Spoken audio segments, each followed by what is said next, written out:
దేవుడు దయచేసిన బుద్ధి ఎప్పటికీ మారదు. ఈరోజు నీకు బుద్ధి కావాలి, నాకు బుద్ధి దయచేయి ప్రభువా అని నువ్వు అడిగితే ఆయన అంటాడు, నేను నీకు ఇస్తాను. ఎప్పుడు ఎలా బ్రతకాలి, ఏమై ఉండాలి, ఎలా ముందుకు వెళ్ళాలి, ఏ క్రియల్లో నువ్వు ఉండాలో ఆయన నీకు చెబుతూ ఉన్నాడు, చూపెడుతూ ఉన్నాడు.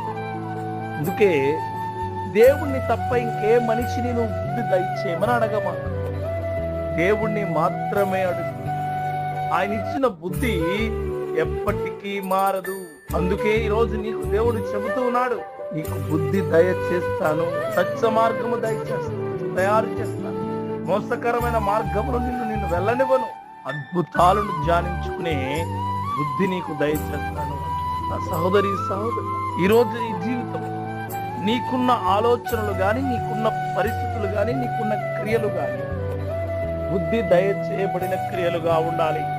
అందుకే బుద్ధి దయచేయి ప్రభువా, నాకు బుద్ధి దయచేయి అంటే ఆయన బుద్ధి దయచేయడానికి సిద్ధంగా ఉన్నాడు.